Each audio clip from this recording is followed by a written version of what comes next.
Not every player can be a superstar every year, but there's certainly a level of production that most teams would anticipate from a player who they either just handed a mammoth contract to or has performed well in previous seasons. And as we all know, that doesn't always happen.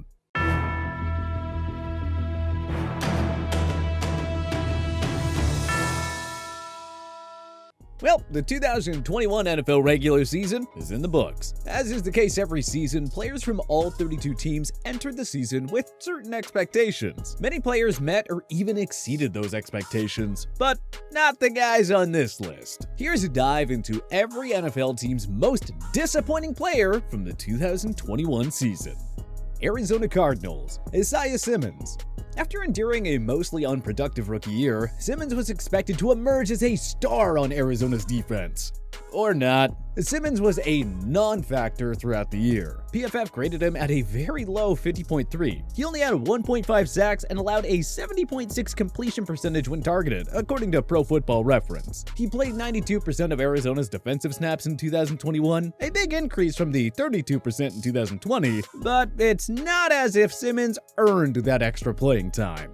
Atlanta Falcons, Grady Jarrett. The Falcons again fielded one of the NFL's worst defenses. It certainly didn't help that two-time Pro Bowler Grady Jarrett had one of his worst seasons yet. Jarrett only had 1 sack and 0 forced fumbles despite playing all 17 games. His 67.2 grade over at PFF for 2021 was a huge disappointment, considering he graded above 80 in each of the previous 4 seasons. Baltimore Ravens, Patrick Queen. After a strong showing in his rookie year, Queen became a victim of the sophomore slump. The workhorse linebacker had just 2 sacks this season, and boy was he awful in coverage, allowing 39 completions on 48 targets for 427 yards and 2 touchdowns. Queen's regression was a major factor in the Ravens' uncharacteristically bad defensive performance, which was a big reason why they missed the playoffs. Buffalo Bills, Zack Moss. Many expected Moss to overtake Devin Singletary as the Bills' new #1 running back. But yeah, that never came to fruition. Moss finished with 345 rushing yards and 4 rushing scores. He averaged a measly 3.6 yards per carry and a 26.5 rushing yards per game. Carolina Panthers, Robbie Anderson. Anderson was coming off a career year that saw him haul in 95 catches for 1,096 yards and 3 touchdowns. He followed up his career season with, well, the worst season of his career. The terrible quarterback play in Carolina didn't help, but Anderson has never worked with a great QB. So it's hard to comprehend how he caught just 53 passes for a career-low 519 yards and only 5 touchdowns. Chicago Bears, Allen Robinson. Playing out the 2021 season on the franchise tag, A-Rob did absolutely nothing to increase his value ahead of free agency. Not counting the 2017 season in which he only played 1 game because of a torn ACL, this right here was the worst statistical season of Robinson's career. 38 catches for 410 yards and only 1 touchdown? Oof. Yikes.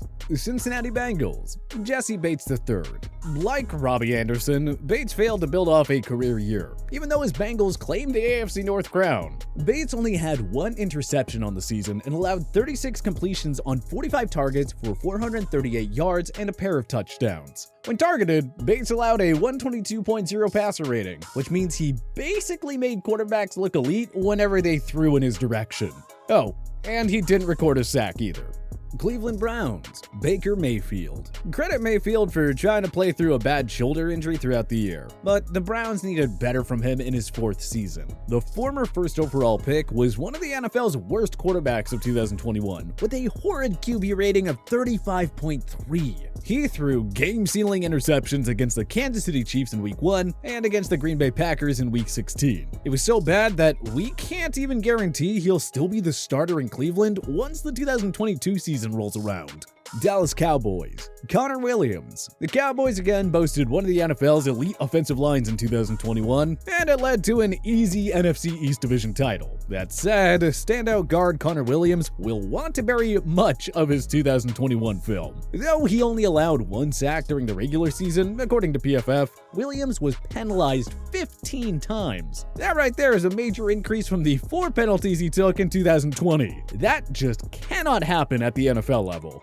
Denver Broncos. Garrett Bowles. During the 2020 season, the Broncos handed Bowles a 4-year extension worth $68 million. The 2020 second-team All-Pro allowed 0 sacks per PFF, and they graded him at 90.6 for the year. 2021 was a totally different story, however. This season, he took 8 penalties and allowed 5 sacks, grading at just 76.6 for the year. Certainly not good enough for a guy who seemingly broke out a year ago and got a mega extension. Detroit Lions, Michael Brockers. We're nitpicking a bit here because, honestly, nobody expected the Lions to do much of anything in 2021. That said, Dan Campbell and company certainly hoped for better from veteran defensive lineman Michael Brockers, who they acquired in a trade with the Los Angeles Rams. Brockers had just 1 sack, 0 forced fumbles, and played just 58% of the team's defensive snaps. Not exactly the starting caliber lineman we watched in LA all those years ago. Green Bay Packers, Robert Tonyan.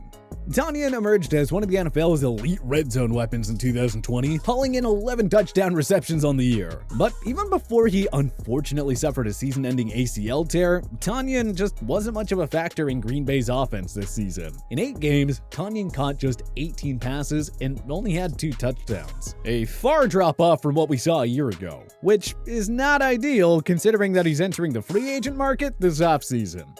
Houston Texans, David Johnson. Johnson was never going to balance out the failed DeAndre Hopkins trade, but he performed better than expected for Houston in 2020, finishing with 1,005 total yards from scrimmage and 8 total touchdowns. But DJ took a huge step back during what was a miserable season all around for the Texans. 13 games, he had a mere 453 yards of offense, 0 rushing touchdowns, and just 1 receiving touchdown. Johnson averaged a putrid 17.5 rushing yards per game.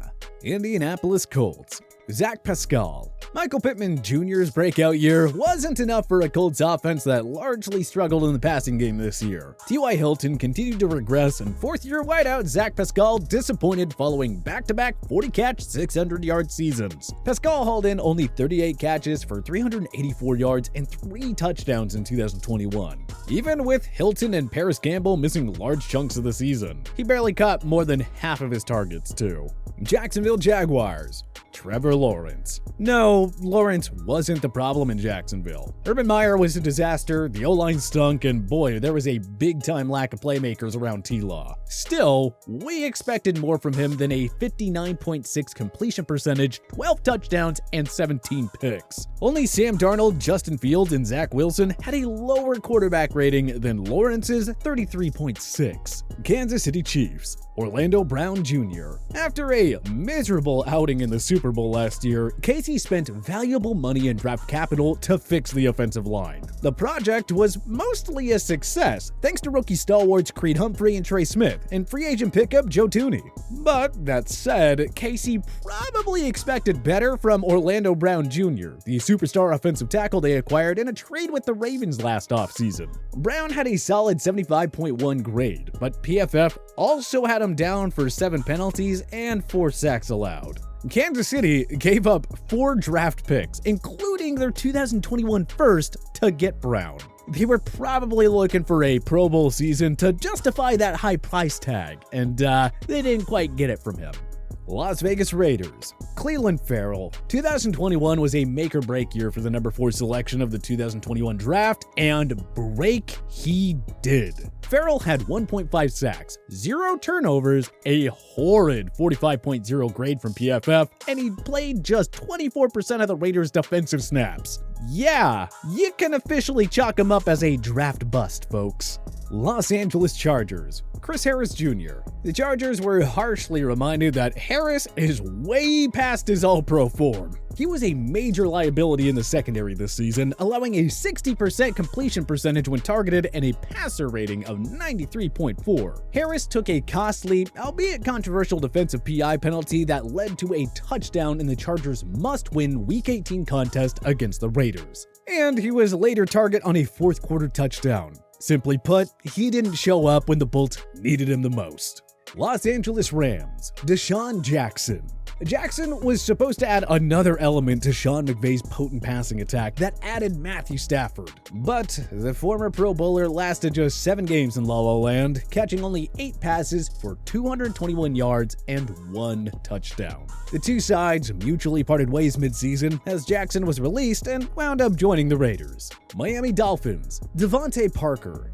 Parker's 2019 breakout season already feels like a lifetime ago. While Jalen Waddle enjoyed a monster rookie year in South Beach, Parker failed to step up as the Dolphins' number 2 wideout. Parker missed 7 games due to injury, but even still, he wasn't much of a factor even when on the field. The speedy wideout had just 40 catches for 515 yards and only 2 scores. Miami's gonna have to decide if he's worth keeping at such a high cap hit for 2 more years. Minnesota Vikings, Garrett Bradbury. 3 years in the books, and the 2019 first-round pick still hasn't put it together. Minnie's O-line was a mess for large portions of 2021, and it was largely due to Bradbury's poor performances. Bradbury was graded by PFF at 60.2, and though he only allowed 2 sacks, the center took 8 penalties. Consider 2022 a make-or-break season for him. New England Patriots, Jonnu Smith. Bill Belichick got great production out of most of his expensive free agent signings, particularly from Matt Judon, Hunter Henry, and Kendrick Bourne. But you gotta wonder if Belichick already has buyer's remorse with Jonnu Smith, who inked a 4-year, $50 million contract. Smith wasn't much of a factor in the Patriots' offense. He mustered only 28 catches for 294 yards and a single touchdown. Imagine how much better this offense could be if they find a way to get him going. New Orleans Saints, Alvin Kamara. Kamara missed 4 games and had to do a ton of work because of the Saints' QB situation. You gotta admire his resilience and work ethic, but the star running back wasn't quite the fantasy football MVP most of us expected him to be. Kamara had 1,337 total yards and 9 touchdowns. Good numbers for many running backs, but certainly below his usual standards. The 33.8 receiving yards he averaged were the lowest of his career. PFF also graded Kamara at 62.8, far and away the lowest grade he has received to date. New York Giants, Saquon Barkley. No, you can't fully blame Barkley, who played behind a clown show of a 2021 Giants team with horrible coaching, equally horrible quarterback play, and of course, a mess of an offensive line. But Barkley was also a superstar behind a terrible O-line in 2018 and 2019, so it's hard to defend his poor production. I mean, 593 rushing yards, 2 touchdowns, only 1 100-yard game, 3.7 yards per carry, and 45.6 rushing yards per contest? Woof! New York Jets, CJ Mosley. Mosley's first full season as a Jet was awful. 2 sacks, 0 picks, and 84.1 completion percentage allowed when targeted, and a gross 40.5 grade from PFF. That 5-year, $85 million contract already looks like a mammoth mistake. Philadelphia Eagles, Jalen Reagor. Jalen Hurts broke out, and the Eagles returned to the postseason. But Reagor had very little to do with Philly's unexpected success in 2021. The man who was infamously taken 1 spot before Justin Jefferson played 6 more games in 2021 compared to his rookie year. Yet, he finished with 97 less receiving yards. Reagor only had 33 catches for 299 yards and a pair of touchdowns. Yep, they still should have taken Justin Jefferson. Pittsburgh Steelers, Ben Roethlisberger. Big Ben was solid for the most part a year ago, but Father Time really hit him hard in 2021. The 9.6 yards he averaged per completion marked the second lowest of his career, while his 35.8 quarterback rating was the worst mark of his career, not including 2019 when he only played 2 games. It's nice for Pittsburgh to sneak into the postseason one last time with their longtime franchise face, but the guy had practically nothing left in 2021. San Francisco 49ers, Brandon Ayuk. to Ayuk's credit, he got red hot from week 11 onward and fueled the 49ers' push to the postseason. But let's not forget the sky-high expectations from him coming into this year. Ayuk didn't post 50 receiving yards in a game until week 9, and he only had one 100-yard outing, which didn't happen until week 18. At least he came through in the biggest game of the season, I guess. The Seattle Seahawks, Russell Wilson. Yes, he missed 3 games because of a finger injury, but even after he recovered, Wilson was not his usual self. 2021 marked Seattle's first losing season in 10 years with Russ. He averaged approximately 40 less passing yards per game compared to 2020 and had a 53.9 QB rating, which is the worst mark of his entire career. Now, the million-dollar question for 2022. Will he stay or will he go? Tampa Bay Buccaneers, Devin White. White broke out in 2020 with 9 sacks, and he was arguably Tampa Bay's MVP in their playoff run that ended with a Super Bowl 55 championship. But 2021 was a mega disappointment for White. His sack total, even with the extra game, dropped to 3.5. He allowed an 82.1 completion percentage when targeted and was graded at 35.0 by PFF. The Tennessee Titans, Julio Jones. Jones's first season in Tennessee was marred by injuries and very lackluster play. In 10 games, the future Hall of Famer caught just 31 passes for 434 yards, and his lone touchdown catch didn't come until the regular season finale. As well, Jones averaged a career low of 43.4 yards per game. Washington Football Team, William Jackson III. Looking to add to their elite defense, Washington signed Jackson to a 3-year deal worth $42 million in free agency following a sensational season in Cincy. Instead, Jackson was a weak link in the Washington secondary. PFF graded him at 59.7, and he allowed 498 receiving yards and 6 touchdowns while in coverage. On top of that, he yielded a 100.4 passer rating when targeted. But who do you think was your favorite team's most disappointing player of 2021? Join us in the comment section below. If you like this video and learned a thing or two, clicking the like button helps out a ton. And hey, we appreciate it. If this is your first time coming around to TPS though, subscribing is a great idea because we put out videos like this every single day. But as always, thanks for watching and we'll see you guys next time.